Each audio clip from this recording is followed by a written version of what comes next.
Doy comienzo a la sesión de laboratorio de termo número 2 por calorífico con la sección 763.3, donde ya los alumnos se están acercando, así es que les voy a dar el ingreso a esta última sesión. Así es que voy a ir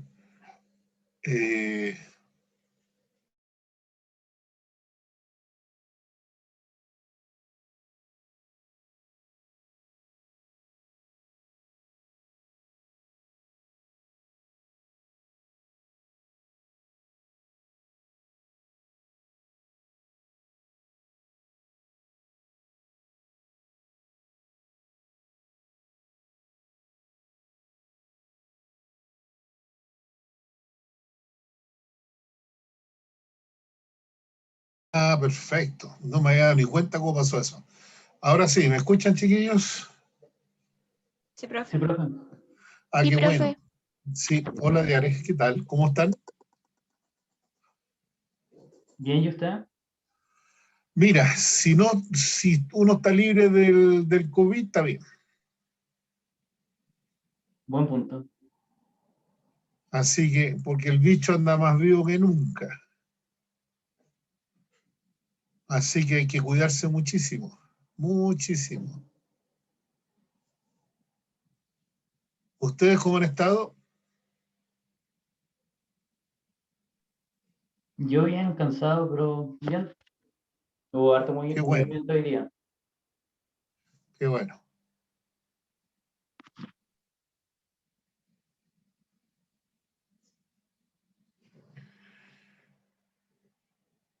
Vamos a dar unos minutitos para que ingresen la mayor cantidad posible, ¿ya? Así que de participantes en el laboratorio, ¿ya? Vamos a esperar unos minutillos para que ellos se aproximen y entren, ya que están llegando algunos más. Vamos a funcionar.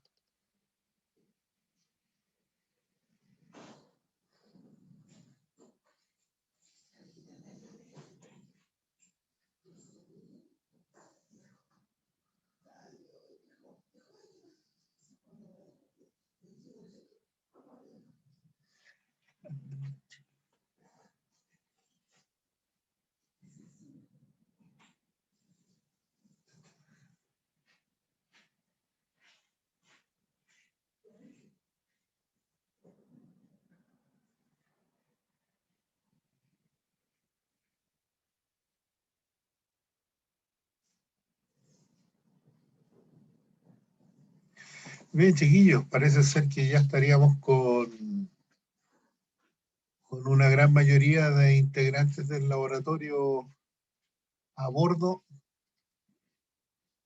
Parece que sí, como para que empecemos a conversarnos la sesión de hoy día.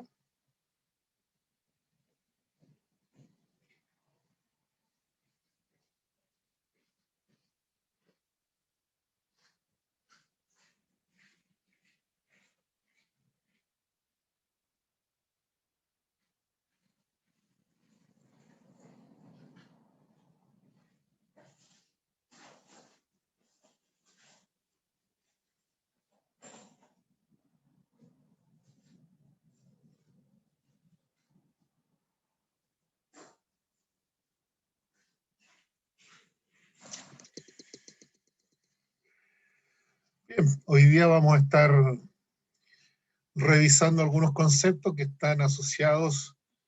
¿Se acuerdan que en el primer laboratorio estuvimos viendo lo que era energía? ¿Se acuerdan? Y estuvimos viendo la ley cero, estuvimos viendo básicamente conceptos de temperatura, conceptos de calor, ¿ya?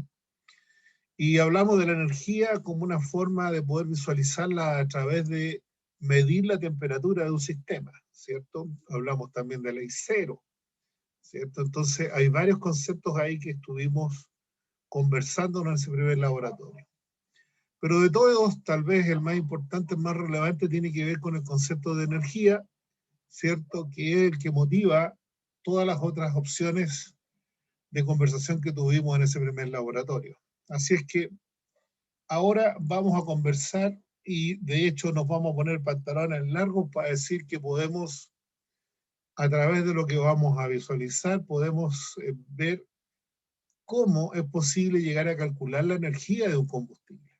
De tal manera que en ese sentido, digamos, podemos llegar a tener entonces una medida fidedigna de lo que significa entonces tener esa medición de energía que de alguna otra manera nosotros necesitamos llegar a rescatar. Hablar de energía significa entonces algunos aspectos relevantes y están relacionados también con conceptos de la primera ley y que son los que vamos a empezar a ver enseguida en esta presentación del laboratorio número 2 de poder calorífico. Así que los invito a que veamos y desarrollemos este concepto y este laboratorio, donde vamos a ver, ¿cierto?, cómo es posible llegar a revisar estos conceptos.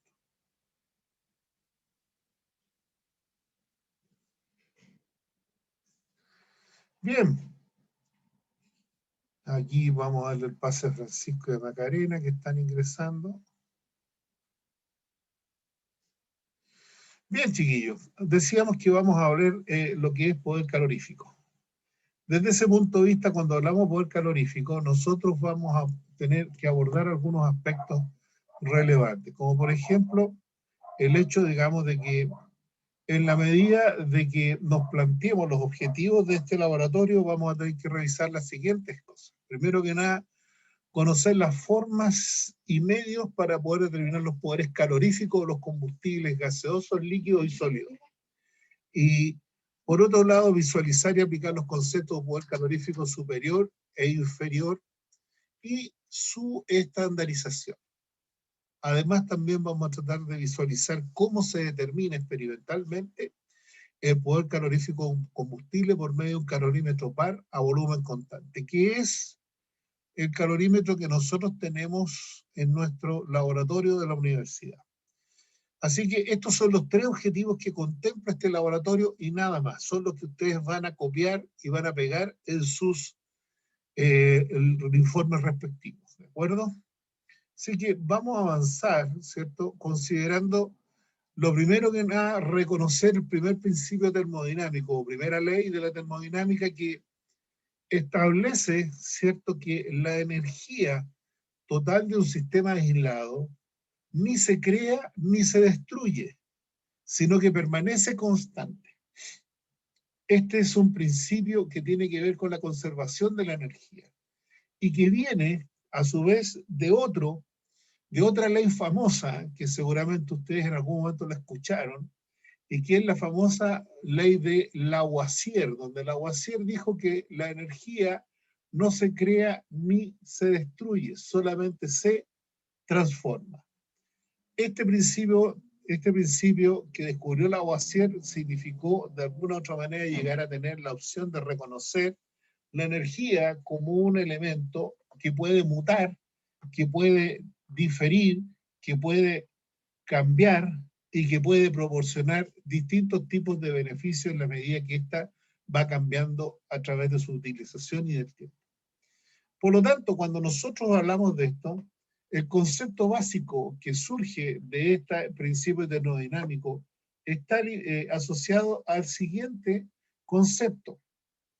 Aquí ustedes ven ya cómo tenemos una instalación rudimentaria donde aparece, digamos, por debajo un recipiente con una mota de algodón empapada en alcohol. Encima de este, sostenido por estos clavos, ¿cierto?, por estos elementos, un tarro con agua en su interior, el cual tiene un orificio en la parte superior. Y por otro lado tenemos aquí una hélice que representa una turbina. Y un eje aquí, ¿ya?, que permite ver cómo esa turbina puede llegar a tener importancia en el tiempo en la medida que nosotros, al encender el combustible que está aquí, que es alcohol, calentar el tarro permite que por esta parte superior de este envase aparezca un chorro de vapor que permita mover a la turbina y hacerla girar, provocando trabajo. Así que vamos a ver cómo se comporta Hola, este sistema. en el video de hoy explicaremos un poco sobre la creación de una turbina casera y su explicación dentro del mundo de la termodinámica. Primero hay que tener claro lo que estipula la primera ley de la termodinámica. Esta estipula que la materia no se crea ni se destruye, solo se transforma.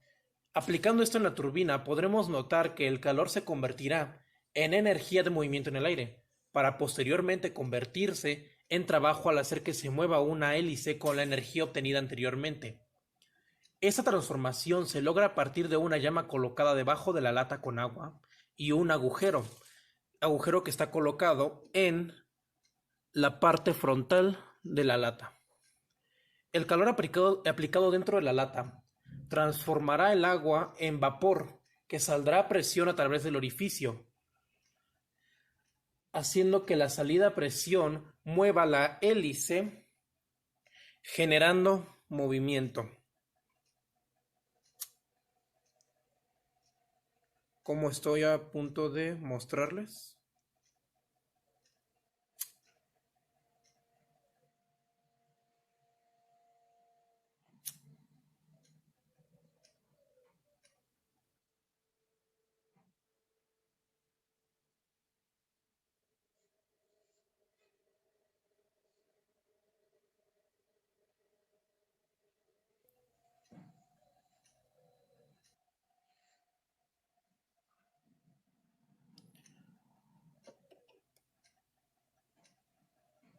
No sé si se alcanza a ver muy bien en la cámara.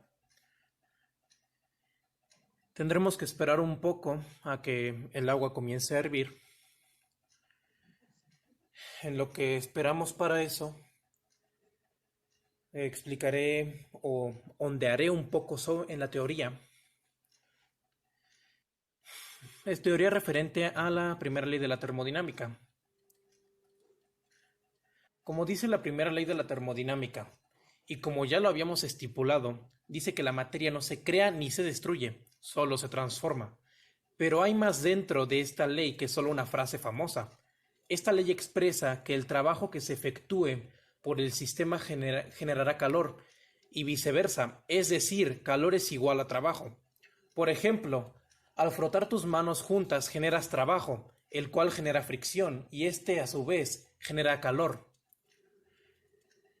En este tipo de ejemplos son necesarios sistemas termodinámicos, como podría ser un café caliente, mientras que todo lo que lo rodea es el ambiente. Si se tapa un vaso y se aplica calor, eventualmente el vapor moverá la tapa, generando así trabajo en el ambiente. La primera ley expresa que el calor suministrado por el ambiente en un sistema es igual al cambio de la energía interna en el interior del líquido, sumado al trabajo que el agua realiza al hervir.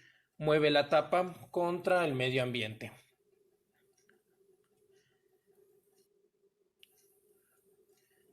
Esta primera ley podríamos llegar a considerarla la más importante, ya que es la base de las otras 22 leyes.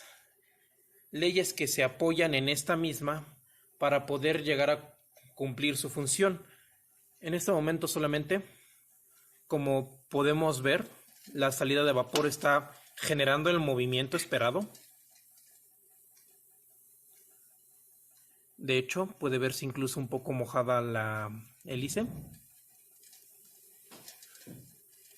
Con esto tendríamos argumentado en una pequeña medida lo que es la primera ley de la termodinámica. Agradezco mucho su atención. Nos despedimos de momento.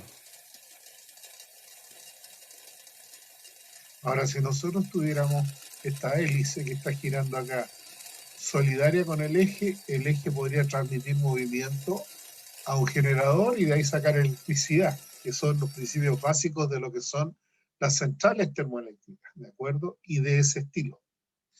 Por lo tanto, entonces ese trabajo se podría aprovechar en la generación de otro tipo de energía, ¿ya? De allí entonces que se muestra que la primera ley es tan importante de tal manera de que muestra cómo es posible que la energía cambie de una forma a otra, ¿de acuerdo?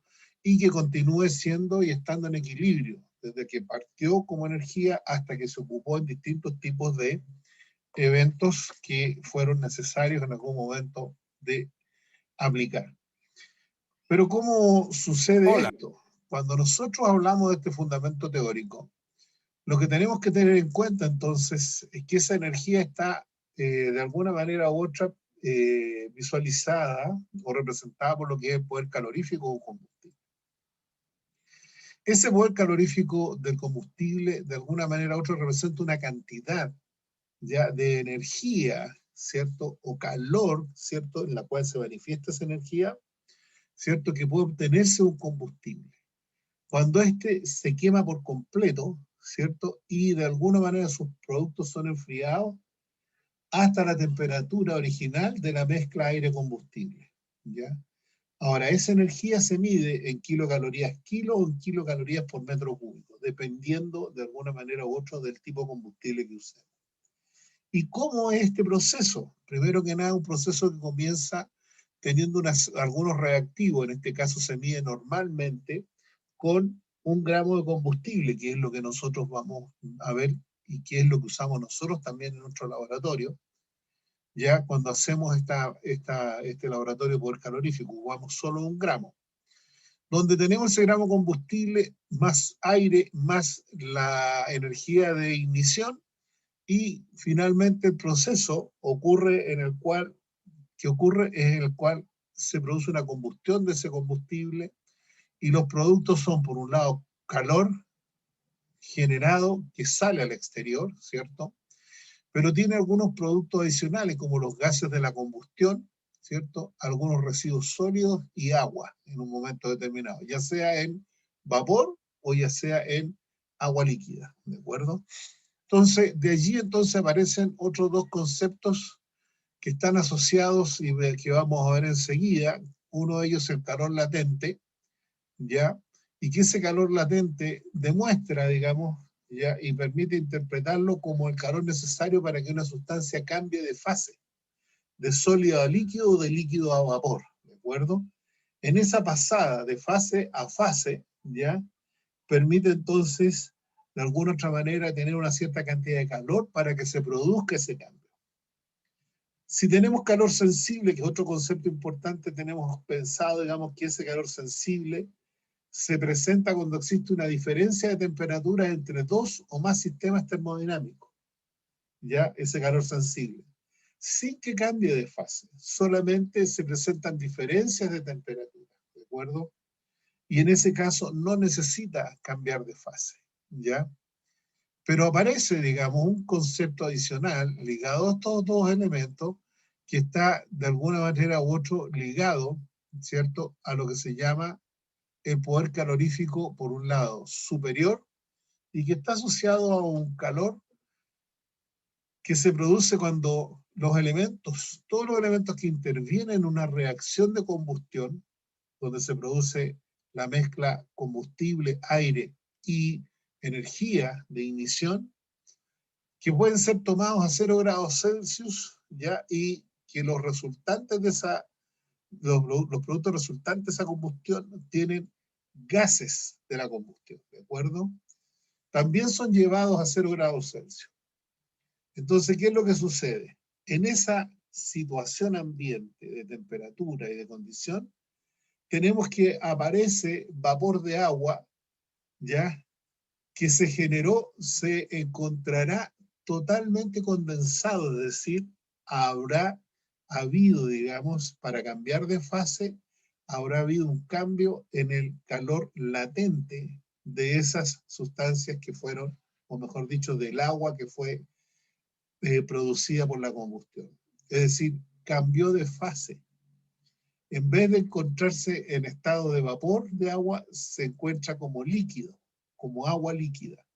Ahí hay un cambio de fase, de tal manera que hay una diferencia de energía que considerar, ¿de acuerdo?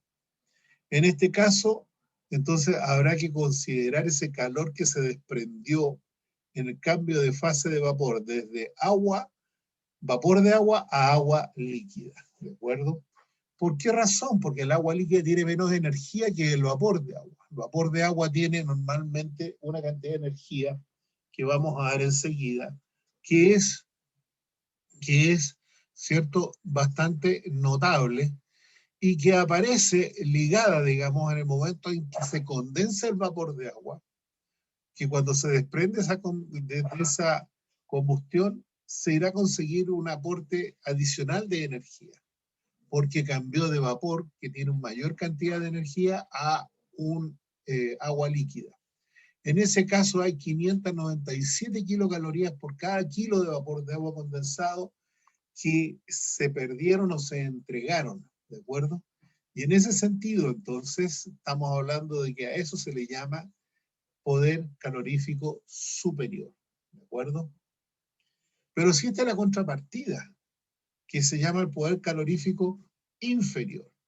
Y a ese poder calorífico inferior, nosotros le podemos considerar que cuando se quema combustible y el resultante de la combustión, ya, perdón, que el vapor de agua resultante de la combustión sigue como vapor y no condensa, entonces en ese sentido, ya, vamos a tener claro, digamos, que hay una parte del calor generado que se gasta para llevar a cabo la condensación del agua en forma de vapor y que no se entregó. O sea, sigue en ese sentido manteniéndose ahí en el ambiente donde está ese vapor de agua. Así es como entonces aparece, ¿cierto?, esta combustión, donde nosotros la podemos ver, por ejemplo, en épocas de invierno, ya podemos ver esa combustión perfectamente clara cuando vemos los tubos de escape de los vehículos en invierno, o cuando hace frío, donde vemos que sale un vapor que es blanco, eso no es humo, es vapor de agua, y en otros casos sale vapor de agua y también sale líquida el agua, ¿de acuerdo? Entonces, en un caso perdió calor, ¿de acuerdo? Y por lo tanto se condensó, y en otro caso se mantuvo el vapor. Ahí tenemos nosotros la posibilidad de realizar las dos opciones de consecuencias del vapor, del poder calorífico, ¿de acuerdo? De tal manera que nosotros tenemos que tener claro entonces que no hay cambio de fase cuando, ¿cierto?, cuando esta agua se expulsa como vapor, ¿de acuerdo? En ese caso tendremos un poder calorífico inferior, ¿ya? Que es lo que nosotros sabemos. ¿Cómo vamos a medir ahora? ¿Cómo vamos a medir ese poder calorífico superior o inferior? Lo vamos a medir con un calorímetro par que nos va a permitir entregar las calorías o kilocalorías que tiene un combustible determinado. El calorímetro par que ustedes ven en la pantalla es exactamente igual al calorímetro par que nosotros tenemos en la universidad y el que se usa para esta determinación, ¿ya? Así es que es exactamente igual. De esa manera, entonces, vamos a verlo en un despiece de lo que es esta máquina y vamos a verlo en el conjunto. Acá ya lo vamos a ver un poquito más adelante en este conjunto, ya donde tenemos el calorímetro como tal, tenemos, digamos, la bomba calorimétrica con el combustible en su interior y un par de un alambre, mejor dicho, conectado a un par de electrodos y que toca el combustible para poder, en un momento necesario, hacer pasar electricidad desde un polo positivo a un polo negativo y poder generar entonces una ignición del combustible, ¿de acuerdo? Porque el alambre se transforma en una pequeña llama que hace arder el combustible. Por otro lado tenemos un agitador que permite homogeneizar la temperatura interior del agua y un termómetro que registra los cambios de temperatura. En el otro lado aparece lo que es la bomba calorimétrica. Aparece por un lado ensamblada, como un conjunto completo, y al otro lado aparece, digamos, desarmada, donde se aprecia el estanque principal de la bomba y arriba su tapa junto con los electrodos que ustedes ven ahí y la arandela de sujeción del crisol, que es donde se pone el combustible. Acá está la tuerca que permite un sellado hermético, como ustedes ven, entre la tapa y la base, ¿de acuerdo? Se pone esta tuerca y permite bien apretada ajustarla firmemente para que no escape ni entre algún tipo de elemento que no nos conviene. Aquí vemos el montaje del calorímetro par, donde ustedes van a ver exactamente el recipiente calorímetro que está aquí en su exterior. Todo esto es aislado, adiabático, incluyendo la tapa. Pero en su interior tenemos un recipiente de acero inoxidable, ¿ya? Donde se coloca en su interior la bomba calorimétrica.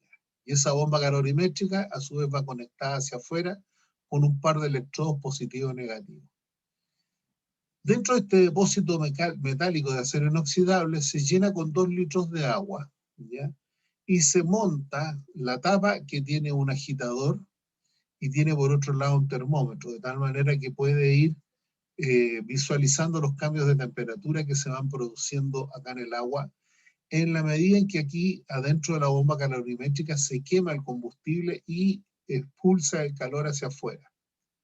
De esa forma, entonces, con el agitador permite que toda la superficie, digamos, todo el volumen interno de agua adquiera la misma temperatura.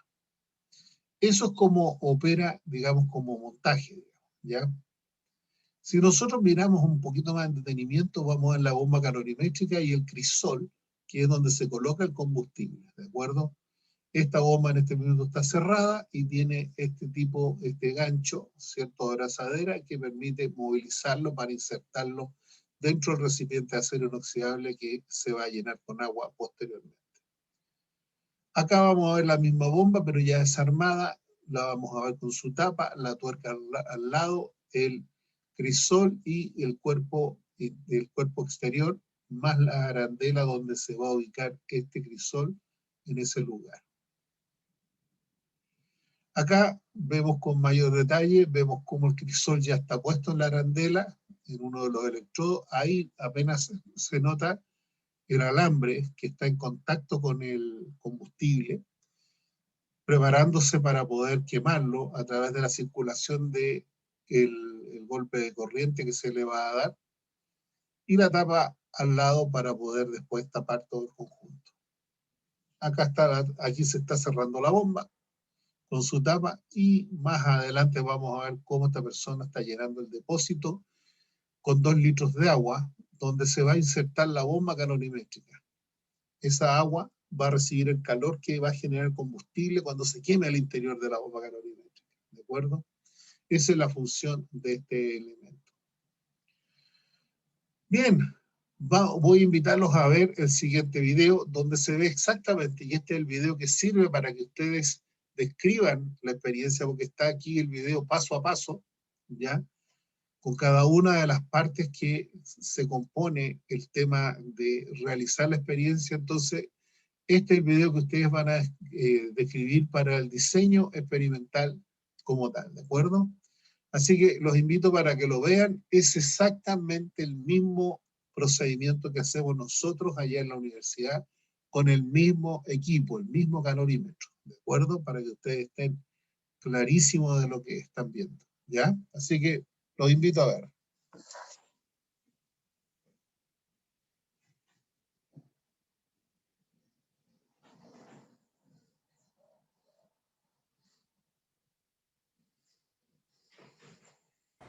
Hola, hoy vamos a explicar el práctico de bomba calorimétrica. Este práctico de laboratorio nos permite determinar el poder calorífico de un compuesto orgánico o de un compuesto que contenga carbono e hidrógeno, o bien de un alimento. Para realizar este práctico necesitamos una bomba calorimétrica. ¿Qué es una bomba calorimétrica? Es un recipiente de acero de paredes bastante gruesas que permite o que puede soportar presiones de entre 30 y 40 atmósferas. En este recipiente se coloca esta tapa que tiene 2 válvulas. En este recipiente se coloca además la cápsula donde va a ir la muestra conectada a 2 alambres. Esto se coloca en la bomba de esta manera. Se tapa, tiene una tapa a rosca. Y esta primera válvula permite la entrada del oxígeno, que va a permitir que haya una buena combustión de la muestra, y tiene otra válvula que es para la salida de los gases de combustión. Estos dos orificios que tenemos aquí al costado son las conexiones eléctricas que van a permitir que la bomba comience a quemarse dentro del recipiente. Una vez que tengo la muestra dentro de la bomba calorimétrica, esto se coloca dentro de este recipiente de acero que va a contener 2 litros de agua. Y a su vez, todo este sistema se coloca luego en este recipiente de paredes adiabáticas, se tapa, y esta tapa tiene un agitador para homogeneizar la temperatura del agua y contiene un orificio de entrada para el termómetro, para permitir ver cómo varía la temperatura de la muestra mientras se está quemando.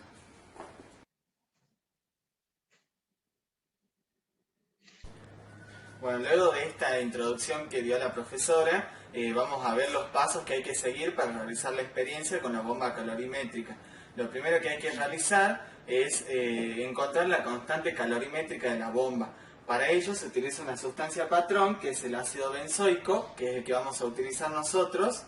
Lo que debemos hacer es pesar la muestra en una balanza analítica, ya que la muestra no debe pesar más de 1 gramo. Para usar la balanza analítica, primeramente debemos fijarnos si se encuentra la burbuja centrada. Luego si se encuentra limpia, y ahí recién podemos empezar a usarla.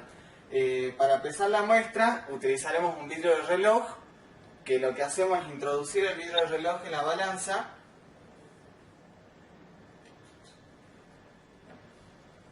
y luego procedemos a tarar o a llevar a cero.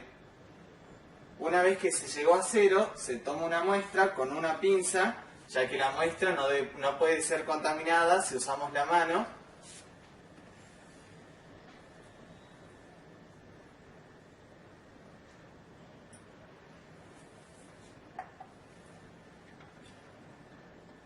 Una vez que tenemos el peso de la muestra, lo anotamos en un cuaderno de laboratorio. En este caso, la masa dio 0,9827 gramos. Luego procedemos a sacar la muestra.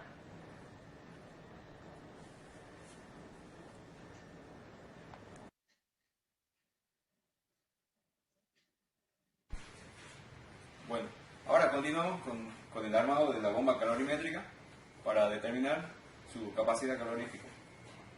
Después de pesada la muestra, necesitamos medir 13 centímetros de un alambre especial que tiene asociado un calor de combustión que ya está determinado por el fabricante.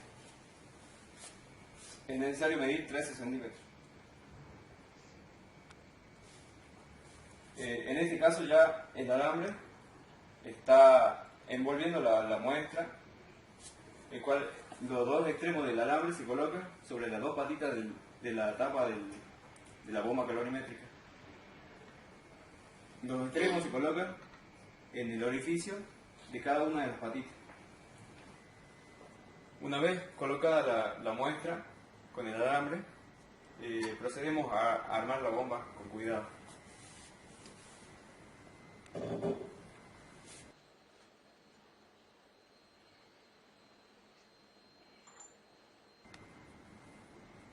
Se tiene que hacer con cuidado para no sacar la muestra de su lugar. Se enrosca la tapa, tratando de que el cierre sea hermético. Una vez colocada la muestra en la bomba calorimétrica, se procede a llenar de oxígeno a la bomba. Esto se realiza 2 veces, primeramente para purgarla y luego para llenar la bomba para tener oxígeno para la combustión. Es necesario introducir aproximadamente entre 20 y 30 atmósferas para que la combustión de la muestra sea completa. Para ello se utiliza un tubo de oxígeno como este, en donde tiene 2 manómetros, en el cual el primero nos va a mostrar la presión interna que tiene el tubo y el segundo que nos va a indicar la presión que tiene dentro de la bomba. El oxígeno se inyectará a través de esta manguera que se coloca en la bomba calorimétrica, en esta válvula. De esta manera, para poder inyectar el oxígeno, primero debemos abrir la llave que se encuentra atrás. Una vez abierta, empezamos a abrir lentamente la llave de aquí que nos permitirá que el oxígeno llegue a la bomba.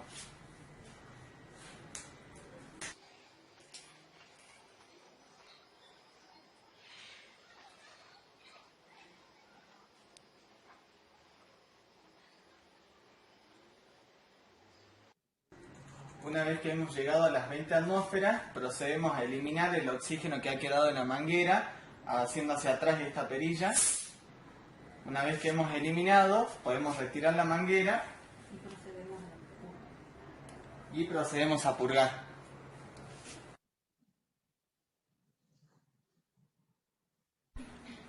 Una vez llenado de oxígeno en la bomba calorimétrica, procedemos a purgar. Se abre lentamente para desagotar el aire. Con esto logramos desalojar todo el aire contenido dentro de la bomba, de manera tal de que dentro de la bomba calorimétrica solo contenga oxígeno.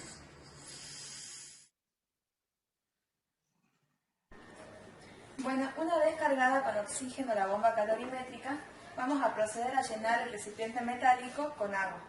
Este recipiente debe contener aproximadamente 2 litros de agua. Ya está cargado con 1 litro, así que vamos a introducir 1 litro más.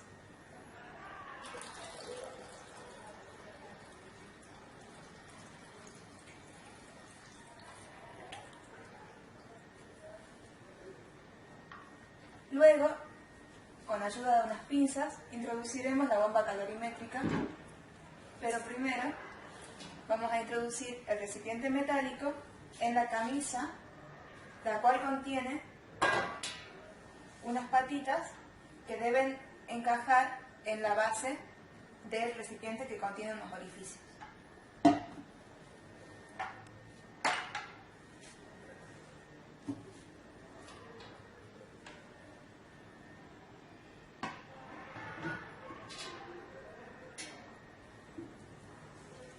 Ahora sí, con la ayuda de unas pinzas, introduciremos la bomba calorimétrica.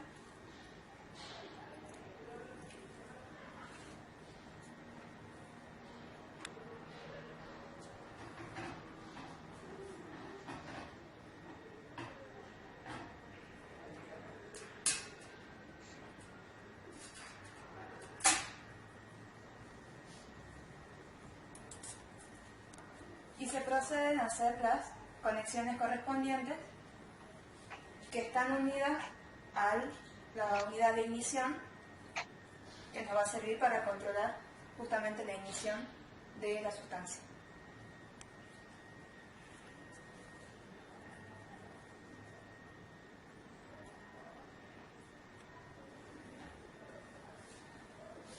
Luego procederemos a tapar el recipiente que contiene el agitador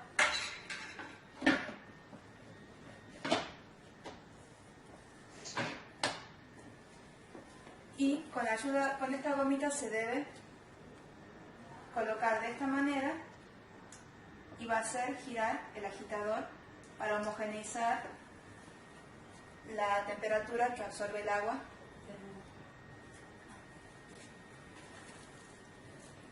Primero colocaremos entonces el termómetro, que ya está listo para medir la temperatura que va a absorber el agua de la combustión en la bomba calorimétrica.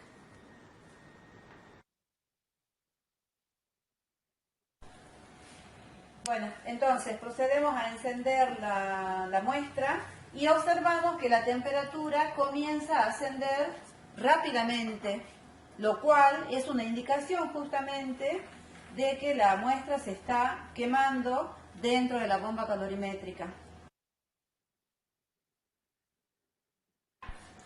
Una vez que observamos temperatura constante, quiere decir que la combustión ha finalizado. Por lo tanto, procedemos al desarmado de la bomba. Quitamos el termómetro, detenemos la agitación, desarmamos la polea, quitamos la tapa,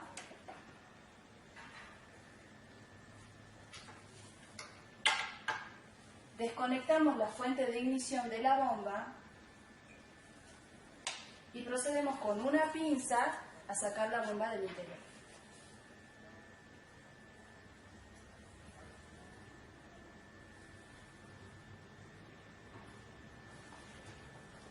Una vez que la retiramos, hay un exceso de agua encima de la bomba. Con mucho cuidado procedemos a sacarla.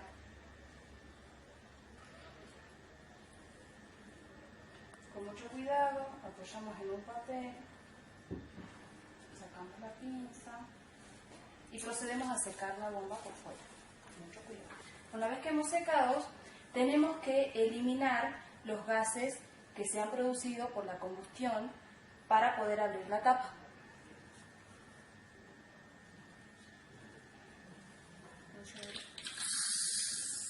Ahora procedemos a retirar la tapa de la bomba.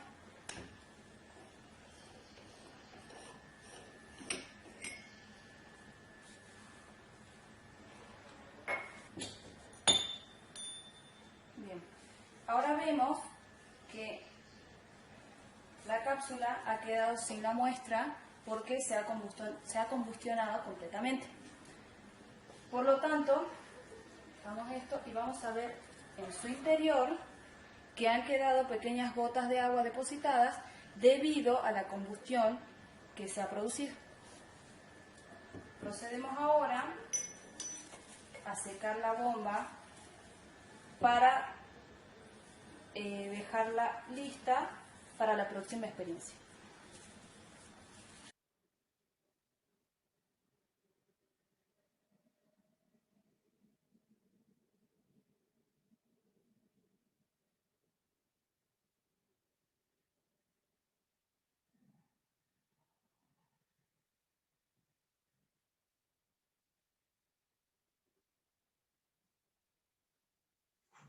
Bien, como ustedes pudieron observar, es bastante interesante porque nos muestra paso a paso cuál es la forma de poder proceder en la medición del poder calorífico y por lo tanto la energía que posee un combustible. En este laboratorio, entonces, nosotros encontramos directamente la opción de poder generar, ¿cierto?, la medición de la energía que corresponde. Este video que acabamos de ver es el que ustedes van a usar, como les decía recién, para poder escribir el procedimiento experimental, ya cuando estén escribiendo su informe. Ahora, este que viene ahora también presenta, digamos, varias ventajas con respecto al otro.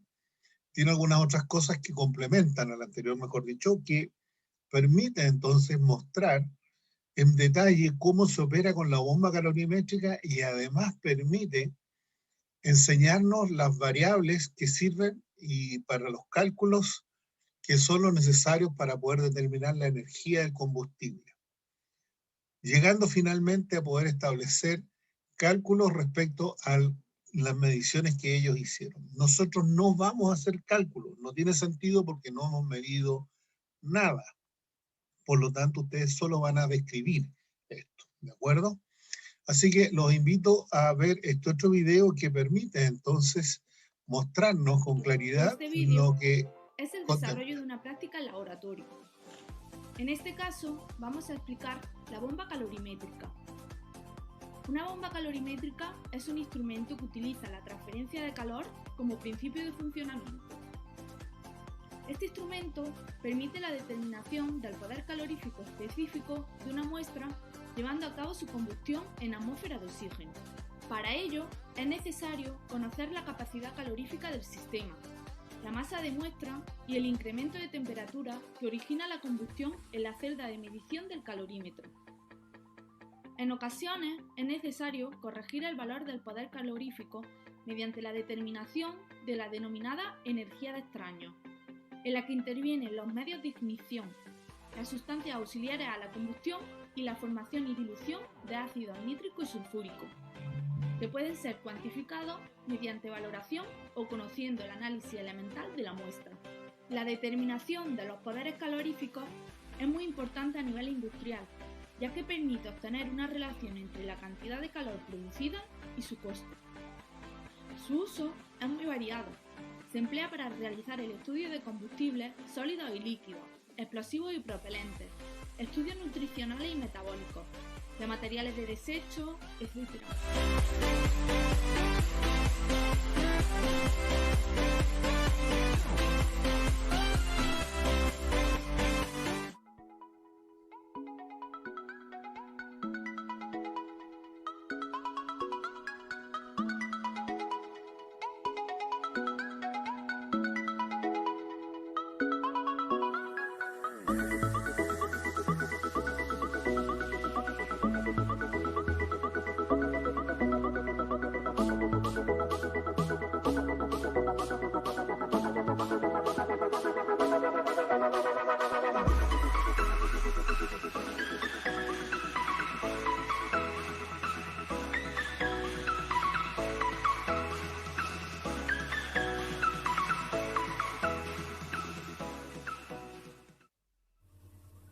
Procedimiento operativo.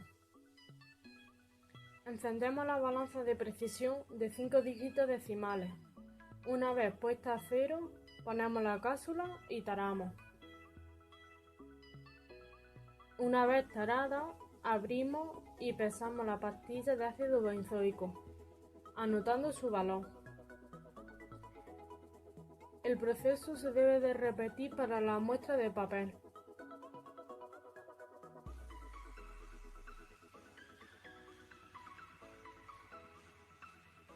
A continuación, ponemos el vidrio del reloj y taramos para pesar el trozo de alambre y una vez estabilizada, anotamos el peso.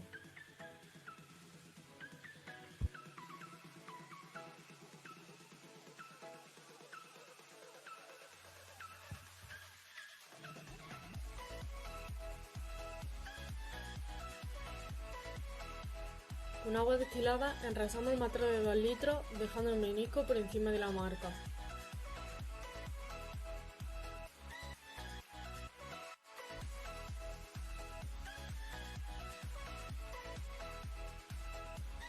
Vaciamos todo el contenido en el recipiente. La metemos en este segundo recipiente cuya propiedad es que posee una camisa aislante para no dejar escapar el calor. Y procedemos al montaje de la bomba. Primero ponemos la cápsula con la muestra de resto de papelera. El alambre lo pasamos por los agujeros. Este debe tocar lo máximo posible a la muestra.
el cambio de calor. Anotamos el volumen gastado, pues ya está valorado.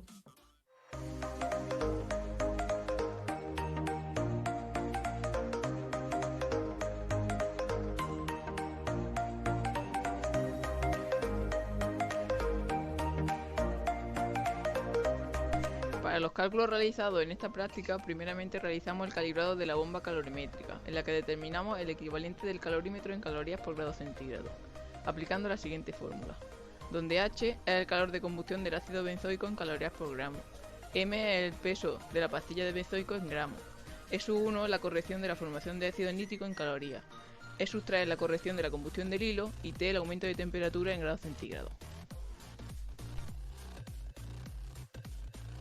Para la determinación de las correcciones, E1 va a ser directamente los mililitros de disolución de carbonato sódico 0,0725 normal gastados en la valoración de las aguas de lavado. Para la determinación del parámetro E3 se realiza la diferencia de peso del alambre inicial y el final por el calor de combustión del mismo. Para la determinación del aumento de temperatura neto se realiza la diferencia de temperatura desde el momento de la ignición hasta que la temperatura se mantiene constante. Finalmente se sustituyen todos estos valores en la fórmula inicial y obtenemos el equivalente calorimétrico buscado.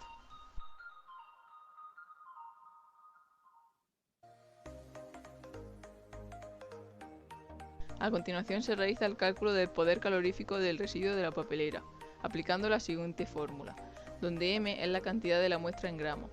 E1, E2 y E3 se expresan en calorías y son la corrección debida a la formación de ácido nítrico, la corrección debida a la formación de ácido sulfúrico, es decir, debido a la presencia de azufre en la muestra, y la corrección debida al calor de combustión del alambre. W es el equivalente energético del calorímetro, que hemos calculado anteriormente, y T el aumento real de temperatura. Para la determinación de las correcciones, nuevamente E1 serán los mililitros de la disolución de carbonato sódico gastados en la valoración del agua de lavado. En nuestro caso, el residuo de la papelera no contiene azufre, pero la forma de calcular E2 sería la siguiente. E3 se calcula como en el caso del ácido benzoico de la siguiente manera.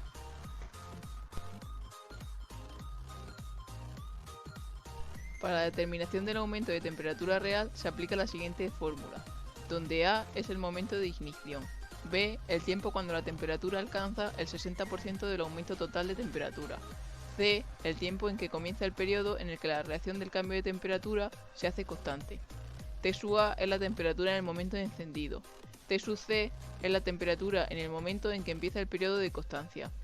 R1 es la relación de unidades de temperatura por minuto en que va aumentando durante el periodo de 5 minutos previo al encendido.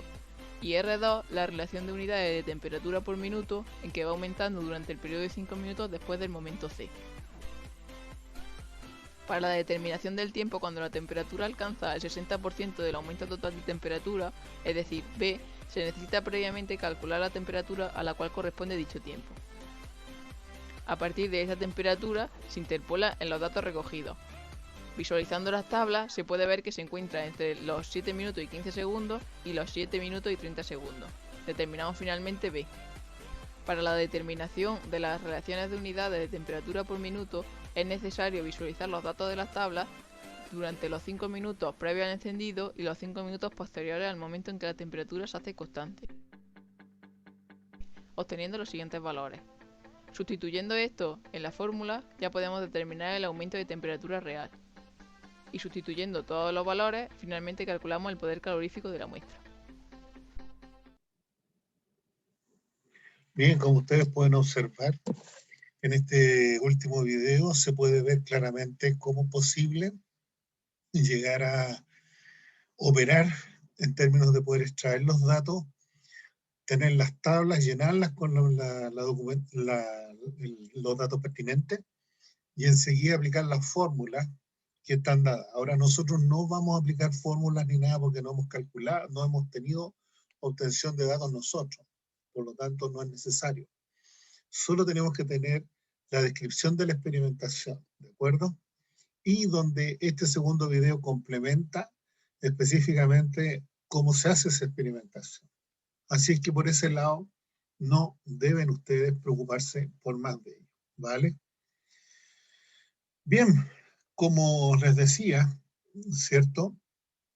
Es importante ya considerar ya que cuando nosotros vayamos a estudiar lo que son los poderes caloríficos y poder determinar cómo esos poderes caloríficos permiten ser útiles en un momento determinado, es que ustedes sí van a incluir dentro del informe, en la parte del desarrollo del trabajo de investigación, van a incluir cómo investigar, ¿cierto?, sobre las formas y medios para determinar los poderes caloríficos superior e inferior de los combustibles gaseosos, líquidos y sólidos, que son aquellos que más se utilizan en los procesos industriales, ¿de acuerdo?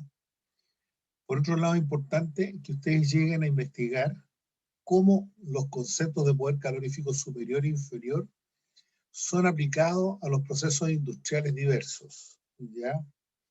Y por último, van a investigar respecto a los poderes caloríficos superior e inferior, cuál es el que representa mayor relevancia para poder ser utilizado en los procesos industriales.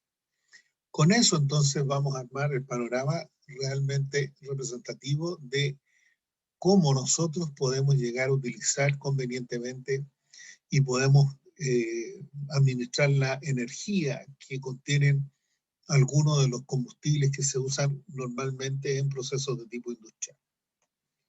Así es que, volviendo a nuestro tema y ya para poder considerar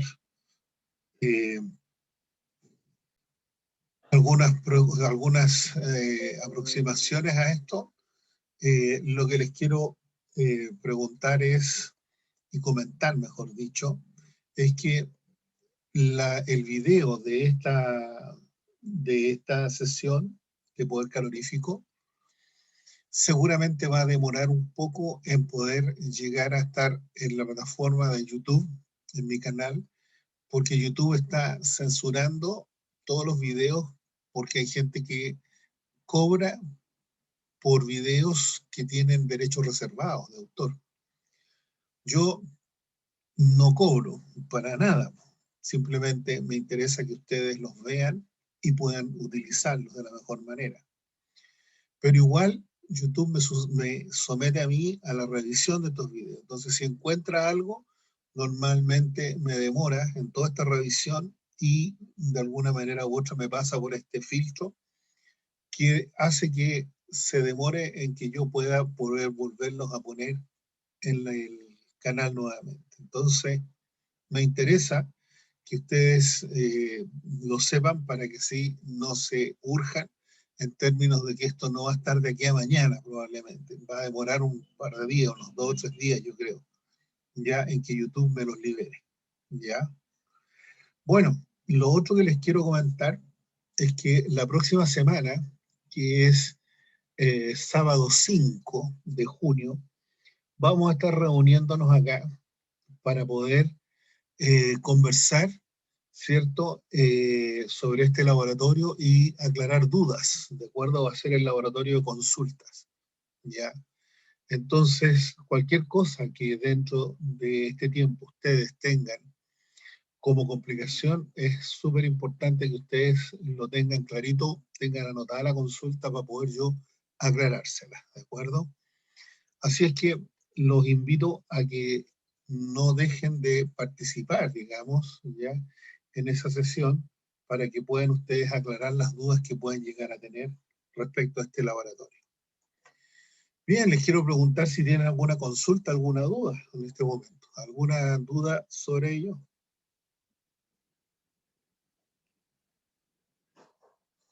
¿Alguna consulta, chiquillos? ¿Algún aspecto que esté por ahí en duda? Profe, Sí. es que no sé si usted sabe, pero estábamos en paro ¿Ya? y por lo menos en mi grupo quedó pendiente la entrega del laboratorio. Y estoy preocupada igual por eso, porque no se lo hemos mandado porque se supone que esta semana era de marcha blanca. Pero yo no lo voy a corregir esta semana. No sí sé, pero ¿va a haber algún problema como con el tema de las notas si se lo enviamos Mándalo, después? mándalo, Javiera. Mira, el único problema, lo único que va a poder causar problema con las notas es que ustedes se demoren en entregarlo. Y te comento por qué, Javiera. Porque resulta ser que yo tengo que corregir los informes de 240 alumnos, lo cual da harto trabajo, ¿de acuerdo? Lleva harto tiempo, más que nada. Entonces, en la medida en que yo me demoro también en entregar las notas, ¿ya? Y eso hace que demore también en entregar las notas a los profesores de cátedra. Entonces yo, debiendo entregar las notas con anticipación y teniendo ustedes también resuelto esto, van a tener sus notas a tiempo. Pero si yo no, por el atraso de ustedes, no logro corregir a tiempo, ¿de acuerdo? Lo que va a causar es perjuicio para ustedes. Porque eventualmente, y eso no es lo que quisiera, no es lo que yo quiero, es que me voy a demorar en entregarle el resultado, ¿de acuerdo? Y como yo ya tengo muchos años de experiencia en esto, muchos, entonces sé que a ustedes les empieza a preocupar cómo les ha ido en el laboratorio. Entonces, chiquillos, en la medida que ustedes me entreguen los trabajos de la manera más anticipada posible, yo también voy a tener las notas al tiempo que ustedes las necesitan tener. ¿Entienden? Eso es lo que me interesa. Tal como van las cosas, no se puede seguir demorando esto, porque finalmente los únicos que van a tener complicaciones van a ser ustedes, ¿de acuerdo? Y eso yo no se los deseo. Así que ayúdense ustedes, ¿de acuerdo? Porque así finalmente vamos a tener un continuo de notas que lo más probable, y eso espero poder tenerlas a tiempo, ¿de acuerdo? Es básicamente esa mi preocupación, digamos, ¿de acuerdo? Así es que si están debiendo trabajos, si están debiendo sus informes número 1, pues mándenlos, no queden con ellos ahí retenidos. Eso no tiene sentido, ¿de acuerdo? No tiene sentido, porque lo único que hace es demorar las notas finales de ustedes. Porque yo corrijo por orden de llegada, ¿ya? Así que no se queden con ellos, con esos informes retenidos allí, menos si están listos ya, menos si están listos, mándenlo. ¿Alguna otra consulta, chiquillos? Profe, yo tengo una duda del informe que acaba de dar. ¿Cuál es la fecha como límite en el cual hay que mandarlo? ¿Cuándo sería la entrega de este laboratorio número 2? Exactamente.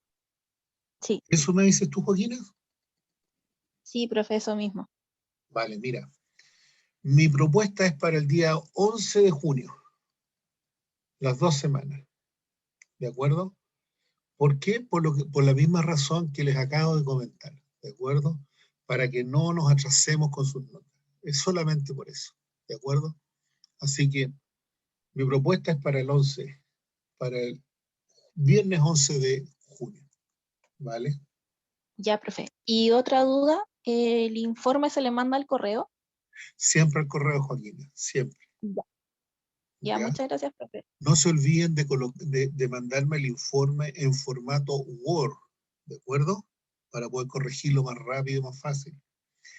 Y por otro lado, no se olviden de poner el archivo, el nombre del archivo que contiene el informe, debe venir con el formato laboratorio. Para el número 2 va a ser laboratorio número 2 poder calorífico, ¿de acuerdo? Ese va a ser el nombre del archivo que ustedes van a poner en el que me van a mandar a mí en el informe, ¿de acuerdo? Y va a venir el nombre de los integrantes en el nombre del archivo, no dentro del texto del correo, que es otra cosa, ¿de acuerdo? Sino que en el nombre del archivo y la sección a la que pertenece. ¿Ya?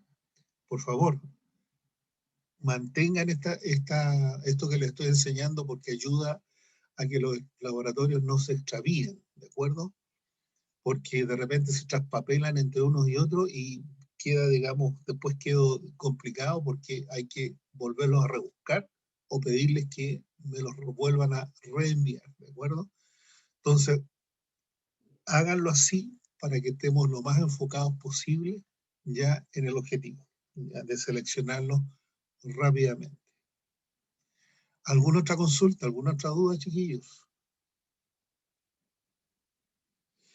De todas maneras, yo le mandé la instrucción en un correo a todos, ¿ah? Les mandé una instrucción de cómo se manda el informe, ya el nombre del archivo que contiene el informe. ¿De acuerdo? Yo se los mandé en un correo, ya para que ustedes lo tengan claro, con el formato que corresponde. Consultas, dudas, chiquillos, alguna duda, alguna consulta.